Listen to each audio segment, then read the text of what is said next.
Hello! Good morning! Happy partners all over the world! Welcome to our handling objections training. So, napaka-importante po netong training na to na talagang ulit-ulitin nyo po kasi ito pong mga objections na to, actually, pag na-take mo to positively, these are buying signals sa mga prospects mo na pag nasagot mo ng maayos yung mga objections nila na walang maiiwan na duda or takot sa utak nila, definitely magjo-join at magjo-join po sila sa inyo. And handling objections, this is one of the basics talaga na kailangan isa puso mo and kailangan talagang automatic na alam mo dito sa negosyo po natin. Kagaya na lang ng pag-aaral, syempre nag-aaral ka po dito this time, hindi lang para pumasa, kundi nag-aaral ka dito, papaano ka yayaman, papaano ka mas makakakonect sa mga tao na nai-invite mo. So ngayon, iisa-isahin po natin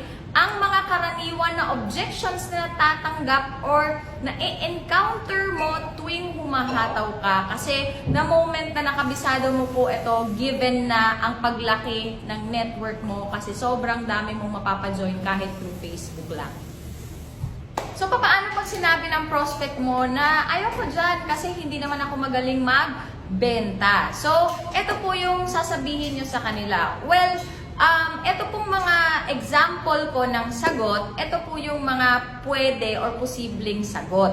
Pero kung meron pong tinuturo sa inyo yung coaches nyo or yung upline nyo na ibang sagot, then pwede nyo rin po yun gamitin. Okay? Ang importante lang is mabigyan ko kayo ngayon ng idea paano sinasagot itong mga objections na to. So, paano pag sinabi ng prospect mo na hindi naman siya mahilig magbenta-benta. So, ang sasabihin mo po sa kanya is, friend or partner or kabayan, hindi mo naman po kailangan magbenta-benta dito sa negosyo po natin. Kasi ako man din ay hindi man din ako mahilig magbenta-benta. And sa atin na mga OFW, lalo na hindi tayo nakakalabas, okay, sa mga hindi nakakalabas, hindi talaga natin kayang magbenta. So don't worry kasi meron kaming ituturo sa'yo na proven and tested na system dito sa Facebook na kahit hindi mo po kailangan magbenta ay sa free time mo lang gagawin mo siya, kaya mong magkaroon ng malaking ipon para eventually makauwi ka for good. Ang kailangan mo lang po talagang gawin ngayon, partner, is simulan mo para masimulan na namin ang pag-train sa'yo sa free time mo para masimulan mo na rin ang pagkita through Facebook. Paano naman pag sinabi ng prospect mo na ayaw ko kasi natatakot ako, baka wala akong mapasali dyan. Or, paano pag sinabi ng prospect mo na, paano pag wala akong ma-invite? So, ganito po exactly yung sinasabi ko, lalo na sa mga prospects ko. So, normal po na mag-isip kayo ng ganyan ngayon, partner, na wala kayong ma-invite, okay? Kasi hindi pa naman po kayo nakakapag-join and hindi ko pa po na ituturo sa inyo ang proven and tested na system natin through Facebook.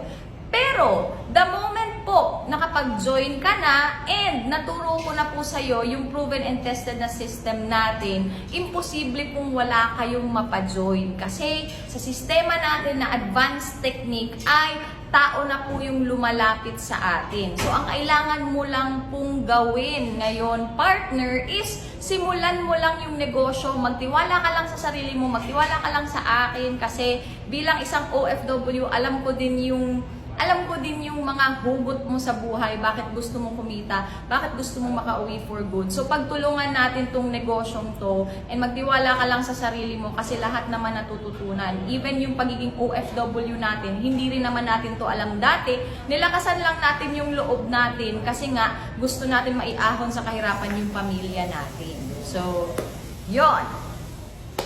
And, para idagdag mo po doon is, kailangan mong i-reassure yung iyong mga prospect. Tsaka huwag kang mag-alala kasi yung grupo natin na Royals International Empire, handang-handang tulungan ka. Hindi lang po ako yung tutulong sa'yo, kundi buong grupo po natin na nasa Pilipinas ngayon na magagaling po yung mga coaches natin, yun mismo yung mga tutulong sa'yo. Kaya ang kailangan mo lang talaga pong gawin, partner, is simulan mo lang. Kung gaano mo nilakasan ang loob mo na mag-OFW ka dyan, ganun lang din mo nalalakasan yung loob mo ngayon na i-grab tong opportunity na to para mapauwi mo yung sarili mo for good? Kasi sa totoo lang, wala talagang ibang tutulong sa'yo na makauwi ka for good kundi ikaw. And nandito ako ngayon, tutulungan kita. Huwag kang mag-alala. So, yun, those words, they're very powerful. Yung pag sinabi mo sa taong tutulungan mo siya, dadapaan mo siya, but you have to make sure that you say it by heart. You don't just say it by script. Kasi the moment sinasabi mo lang yung isang bagay na tutulungan mo, dadapaan mo by script lang, so pwede naman siya maging effective, pero pag hindi mo siya sinasa puso, malalaman din yan with time. So kailangan, pag sinabi mo na tutulungan mo yung mga prospects mo, na i-invite mo dito, kailangan talagang panindigan niyo po yan. So, yon. Paano naman pag sinabi ng prospect mo na ayaw ko dyan kasi recruit yan. So, syempre, kailangan mo po muna, ikaw mismo, maintindihan mo din yung negosyong pinasok natin. Na, bakit ba natin kailangang mag-recruit dito sa negosyo po natin? Ikaw po muna to hindi po muna ito yung isasagot mo sa prospect mo. Explain ko po muna sa'yo bakit mo kailangan mag-recruit sa negosyo natin. Because of the word leverage. Ito pong leverage, ito po yung sistema ng pagpaparami ng sarili mo sa pamamagitan ng ibang tao. So, kaya po tayo magre-recruit sa negosyo po natin para hindi ka mangamuhan or hindi ka po magtrabaho habang buhay. Kasi sa bawat tao na nare-recruit mo dito sa negosyo natin, kung titignan mo siya na meron kang traditional business, yung bawat tao, para ka kasi niya nag-open ng branch or para kang nag-open ng tindahan. Yun nga lang, sa atin dito, hindi tayo namumuhunan ng malaki, milyon-milyon or daan-daan libo kada nag-o-open tayo ng branch. Kasi ang pag-o-open natin ng branch is tinutru or sa pamamagitan ng ibang tao. Na yung way natin, since pantay-pantay po tayo dito, that's why we call each other partners, business partners, kasi yung way ng pagpaparami natin or pagpapalaki natin is tinuturuan natin ng maayos yung mga taong nagtitiwala sa atin at naniniwala sa atin para sila din, dumami din, lumaki din yung negosyo nila. So, yun po yung leverage. Yun yung ginagamit ng mga mayayaman, yung mga traditional na negosyante. Pero sa kanila, namumuhunan sila ng malaki, milyon-milyon, bilyon-bilyon yung pinupuhunan nila kasi nag-hire sila ng maraming empleyado. At etong mga empleyadong to, eto yung nagtatrabaho sa kanila 8 hours per day or 12 hours per day kung may overtime. Kaya naman, etong mga mayayaman na tao na tong mga malalaking negosyante na to, kumikita sila ng milyon-milyon sa mga negosyo nila. Subalit, datapwat dito sa negosyo natin na empowered consumerism, yung mga ordinaryong tao na kagaya mo at kagaya ko, nabigyan tayo ng chance na magkaroon tayo ng malaking negosyo na yung power of leverage pa rin yung ginagamit natin, which is ginagamit ng mga malalaking negosyante. Kaya tayo nagre-recruit kasi binubuhay natin yung pangarap ng ibang tao na kagaya din natin na may pangarap. Kasi dati, hindi naman nila alam paano nila makukuha yung mga pangarap nila. Pero, nung ma-meet ka niya at na-explain mo ng maayos yung negosyo, nasagot mo ng maayos yung mga objections niya, nag-join siya, nagkaroon siya ngayon ng panibagong pag-asa para mabago niya yung buhay niya. So, yun ang kinaganda ng negosyo natin. Kasi hindi mo na kailangang mamuhunan ng milyon-milyon. Pero, yung pwede mong kitain through power of leverage is milyon-milyon. And sa part ko po, isa ko sa living testimony niyan.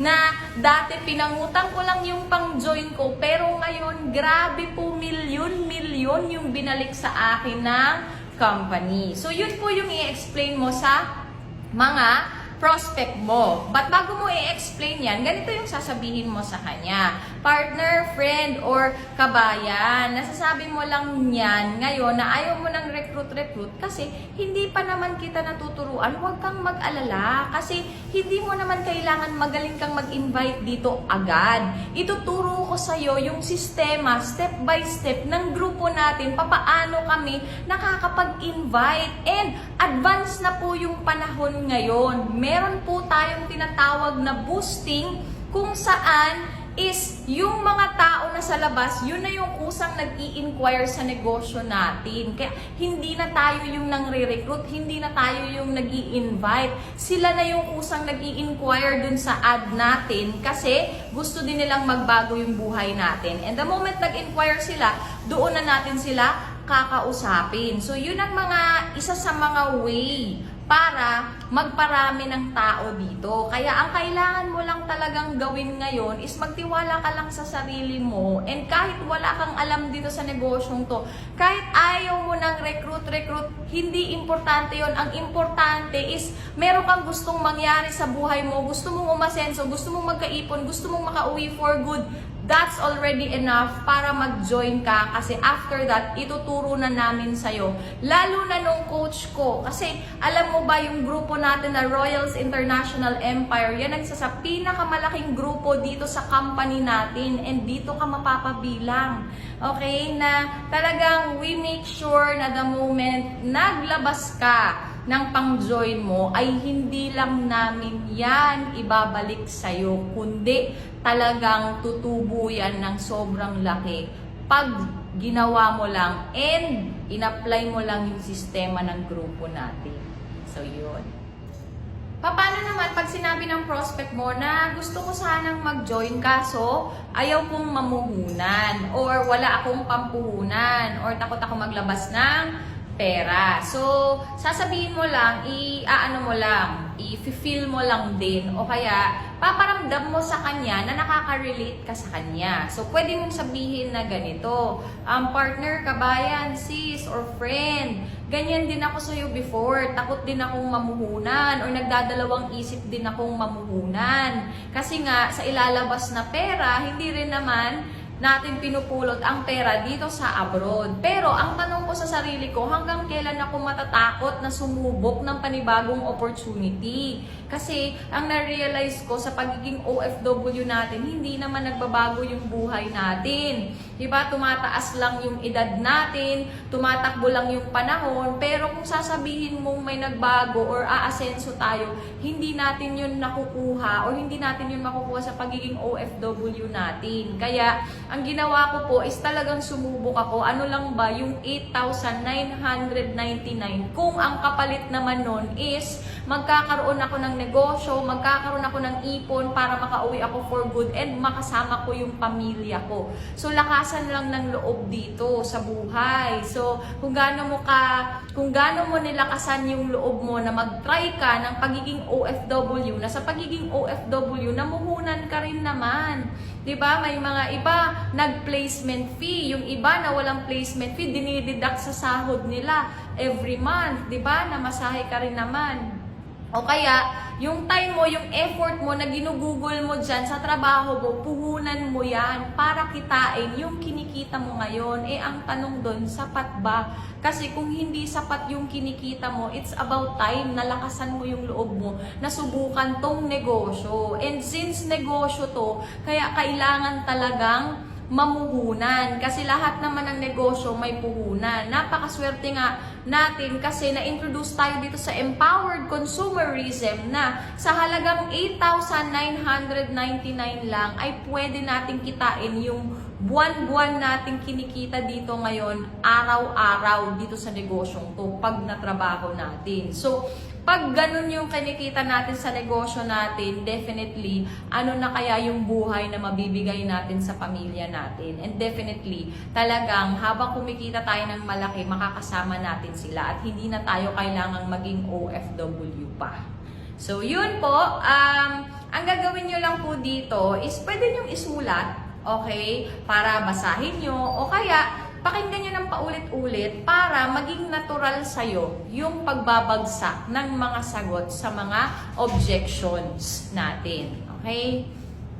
Now, paano naman pag sinabi ng prospect mo na ayaw mong sumali dyan kasi ang mga yumayaman or kumikita ng malaki dyan is yung mga nasa taas lang. So, ang gagawin mo po, partner, is again, makiki-relate ka sa kanya. Alam mo, friend, kabayan, sis, ganyan din po yung thinking ko dati or ganyan din po yung tingin ko dati sa negosyong to. Pero, nung talagang sinubukan ko lang buksan yung puso ko at isipan ko para sa opportunity, doon ko na-realize na maganda naman pala yung negosyo kasi doon ko na-find out or doon ko nakita na marami na pala talagang mga OFWs na gaya mo at gaya ko ang natulungan ng negosyong to na ngayon po may mga ipon na sila, yung karamihan nakauwi na for good kasama na yung pamilya nila habang kinikita higit pa sa kinikita nila dati bilang isang OFW. So nung makita ko po yun, doon ako nag-decide kasi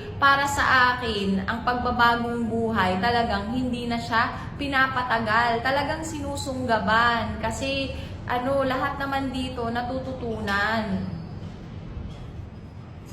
And lahat ng malaki nagsisimula sa maliit. Lahat ng malaki, pag tinuloy-tuloy mo, talagang lahat ng maliit, pag tinuloy-tuloy mo, talagang lalaki at lalaki. So, ang isipin mo na lang po dito is yung pamilya mo, bakit mo kailangan gawin yung negosyo. At lalo na yung sarili mo kasi walang ibang magpapauwi sa'yo for good kundi ikaw.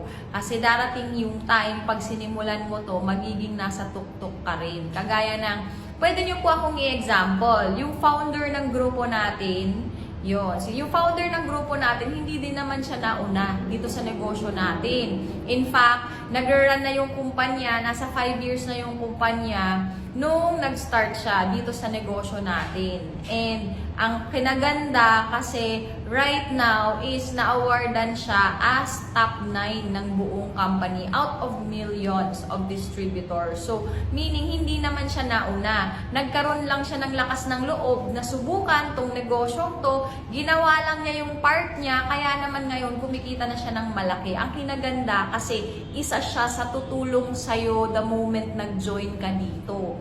Ang tutulong sa'yo is siya, pati yung buong grupo natin na Royals International Empire, tutulungan ka namin para kung ano man yung buhay na natatamasa namin, ganun din yung matatamasa mo. Kung ano man yung nangyari sa napakaraming OFWs na ngayon, may mga malalaki ng ipon, nakauwi na for good at nakakasama na yung pamilya nila, ganun din yung gagawin namin sa'yo the moment na nagtiwala ka lang.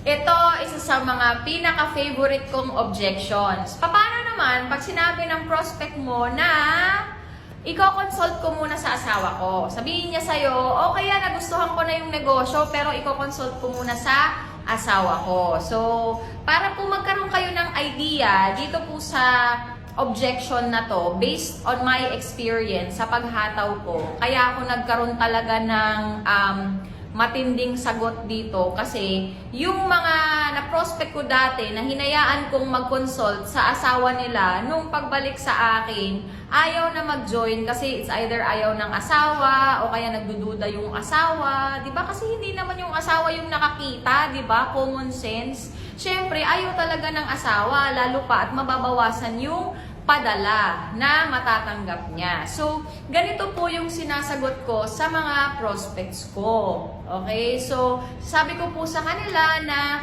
sana po, partner, huwag mong ilalagay sa kamay ng asawa mo ang pagdedesisyon kung mag-join ka o hindi. Okay lang na since mag-asawa kayo, partners kayo, sabihan mo siya na nakapag-decide ka na mag-join sa negosyo. Pero yung isa sa alang-alang mo, yung pagdedesisyon sa asawa mo, hindi ko po i-advise sa'yo yun. Kasi unang-una, ikaw yung nakakaalam ng totoong sitwasyon mo dyan. Hindi naman yung asawa mo. Ikaw yung nakakaramdam ng mga sakripisyo na ginagawa mo dyan bilang OFW, hindi naman yung asawa mo. Pangalawa, ikaw yung mas may malalim na dahilan bakit gusto mong magkaipon at makauwi for good. Kasi nga, ikaw yung nandyan at ikaw yung nakakamiss ng pamilya mo, hindi naman yung asawa mo. And pangatlo, the fact na ikaw yung OFW at ikaw yung nandyan sa abroad, ikaw yung mas may lakas ng loob na paasensuhin or iangat yung buhay niyong mag-asawa, hindi naman yung asawa mo. Kaya nararapat lang na ikaw yung magdesisyon, hindi kung sino man na tao, lalo na yung asawa mo. Kasi, partner, pag ikaw nagkaroon ng ipon, nag-join ka, okay, ginawa mo yung negosyo, nagkaroon ka ng ipon, nakauwi ka for good, buong pamilya mo yung makikinabang, hindi lang naman ikaw. So, gawin mo po yung pamilya mo, lalo na yung asawa mo, gawin mo silang inspirasyon para lalo mong bilisan yung pag-join mo sa negosyong to. Pero yung konsulta, tama na yung ikaw kasi malaki ka na, nasa tamang edad ka na, at lalong-lalo na ikaw yung nandyan sa abroad at ikaw yung nakakamiss sa kanila. Kaya ikaw po talaga yung magde-decide. Anyway, partner, huwag kang mag-alala. Okay? Kasi the moment nag-join ka naman dito, hindi lang ako yung tutulong sa'yo, kundi pati yung buong grupo natin na Royals International Empire. Nandito po sila, handang-handang tulungan ka para yung pangarap mo makasama yung pamilya mo ay isa sa katuparan natin yan pag end ng kontrata mo. So, thank you so much. Paano naman pag sinabi ng prospect mo na ayaw ko mag-join dyan kasi scam yan? So, again, ipapafeel mo sa kanya na nakaka-relate ka sa kanya. So, sasabihin mo sa kanya na, alam mo, friend, partner, kabayan, sis, ganyan din yung thinking ko dati. Akala ko din, yung mga ganitong negosyo online or through Facebook, mga scam to. Pero, nung na-invite ako nung taong nag-invite sa akin at pinakita niya sa akin kung gaano kaganda yung negosyo, kung gaano nakarami yung mga OFWs na natulungan magkaipon at makauwi for good at ngayon kasama na yung pamilya. At the same time, nung nakausap ko mismo yung tao na yun at nakita ko yung grupo natin na Royals International Empire, kung gaano na siya kalaki and kung gaano nakaraming natulungan, dun nagbago yung pananaw ko sa negosyo na hindi pala lahat ng mga negosyo sa Facebook na ino-offer ay scam. Meron palang kagaya nito na empowered consumerism na legal, napaka-stable na ng kumpanya. Bagong launch lang po itong empowered consumerism natin, pero ang nasa likod po nito napakatibay na kumpanya, napakarami na pong mga natulungan ng tao. Kaya para po sa akin, partner, ang totoong scam is yung buhay na paulit-ulit na lang ang nangyayari kada taon at wala namang pagbabago. Para sa akin, ang totoong nai-scam, tayong mga OFW na nagpapakapagod tayo dito sa abroad, at the end of the day, wala naman tayong naiipon, hindi naman umaasenso yung buhay natin. Tumataas lang yung edad natin, tumataas yung edad ng mga anak natin na hindi natin nakakasama, pero hindi naman umaasenso yung buhay natin. Para sa akin, yun ang totoong scam. Kaya dapat hindi na tayo nagpapascam, tayong mga OFW. Dapat meron tayong pinanghahawakan na negosyo na kaya tayong ipaglaban. Kasi sa totoo lang, wala namang ibang magpapauwi sa akin for good, kundi tayo-tayo din. Kaya kailangan meron tayong pinanghahawakan na opportunity na kaya natin kumita kahit sa free time lang natin, pa-part-time lang. Kaya nating makapag-ipon para lumakas yung loob natin na pagka-end ng kontrata natin, hindi na tayo babalik dito sa abroad. Kung mag-a-abroad man tayo ulit, hindi na para mangamuhan, kundi ipapasyal na lang natin yung pamilya natin. And yun po, partner, ang nakita kong posibleng mangyari sa'yo dito sa negosyo natin. Kaya kailangan mo lang sumabay ka lang. Kasi pag nag-join ka, hindi lang ako yung tutulong sa'yo, kundi pati yung buong grupo natin na Royals International Empire, tutulungan ka namin hanggang sa yung pangarap mo dati na tingin mo makukuha mo sa pagiging OFW at na-realize mo hindi mo pala makukuha sa pagiging OFW, dito natin isa sa katuparan lahat ng yon. Paano naman pag sinabi ng prospect mo na ayaw ko dyan kasi hindi ko naman linya yan. So, makikirelate ka lang ulit na ganyan din yung thinking ko dati, partner, na baka hindi ako masenso dito kasi hindi ko naman to linya. Pero come to think of it, hindi na talaga uso ang linya-linya ngayon kung saan tayo kikita ng mas malaking pera sa legal, moral, ethical na pamamaraan, dun tayo. Kasi syempre ang pinaglalaban natin, bakit tayo magjo-join sa negosyo na to is hindi lang naman yung mga sarili natin, kundi pati yung pangarap natin para sa buong pamilya natin. And yung pagiging OFW, hindi rin naman natin linya to.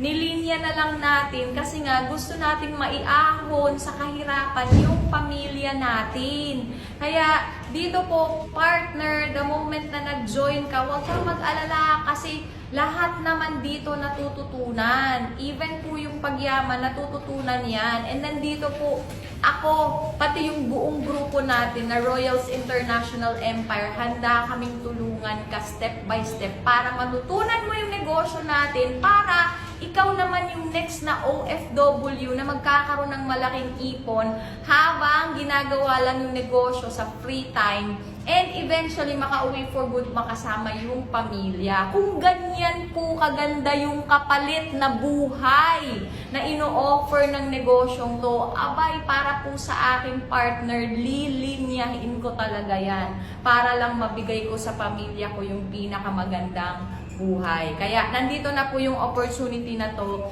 i-grab mo na kasi hindi lang po ikaw yung unang magtitiwala. Napakarami ng mga nagtitiwala na OFW sa iba't ibang sulok ng mundo. Kaya ikaw na po yung next na tutulungan namin.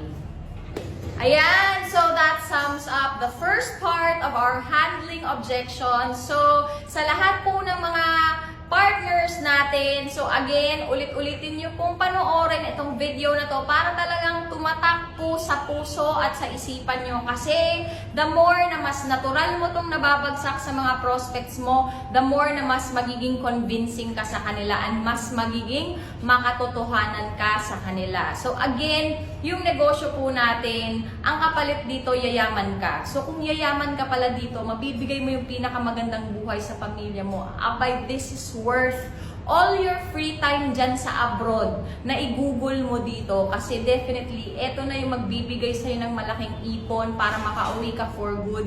Yung lahat ng mga sinabi ko dyan, nasasabihin mo sa mga prospects mo, pag yun ginawa mo po, okay? Pag talagang ginawa mo lang yung sistema ng grupo po natin, pag talagang ginalingan mo lang dito sa negosyo natin, sobra-sobra yung ibabalik sa'yo. Yung kinikita mo dyan sa abroad ngayon, kayang-kaya natin yung lagpasan. Kaya-kaya mo, na kinikita mo yan dyan ngayon isang buwan, kayang-kaya natin yan kitain mo dito ng isang araw lang sa negosyo natin. Kaya, good luck po, God bless po sa inyong lahat, and nandito lang po kami, talagang tutulungan namin po kayo and talagang dadapan namin kayo hanggang sa matuto kayo dito sa negosyo natin and kayo naman po yung maka-experience ng sobrang gandang buhay na na-experience po namin dito sa Pilipinas. Kaya again, happy networking po and happy learning po sa ating lahat.